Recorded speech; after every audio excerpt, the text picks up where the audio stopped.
नमस्कार. आपण पाहत आहात विशेष खास. आपण आज प्रदोष कसा करायचा आणि त्याचे महत्त्व काय हे जाणून घेणार आहोत.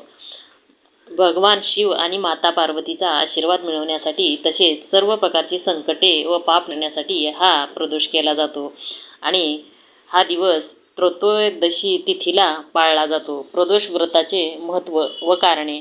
भगवान शिव प्रसन्न होण्यासाठी महादेव पार्वतीची संध्याकाळची वेळची पूजा केल्याने लवकर प्रसन्न होतात. पाप व कर्मदोषमुक्ती. या उपवासामुळे मागील व वर्तमान जन्मातील पापे आणि पत्रिकेतील ग्रहदोष दूर होतात. आरोग्य व सुख समृद्धी. आयुक्तांना निरोगी आणि आयुष्य शांती धन शेवटी मोक्ष प्राप्त होतो. चंद्रदोष निवारण.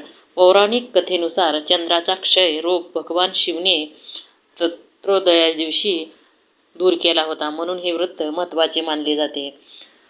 उपवास आणि पूजेची वैशिष्ट्ये. तर उपवास सूर्योदयापासून संध्याकाळच्या प्रदोष काळापर्यंत पाळला जातो. संध्याकाळी पुन्हा स्नान करून शिवलिंगावर जल, दूध, बेलपत्र व फुले अर्पण केली जातात. प्रदोष व्रताच्या पुढील तारखा किंवा पूजाविधीबद्दल सविस्तर जाणून घ्यायचे असेल तर कमेंट बॉक्समध्ये नक्की सांगा. चॅनलला सबस्क्राईब करा. धन्यवाद.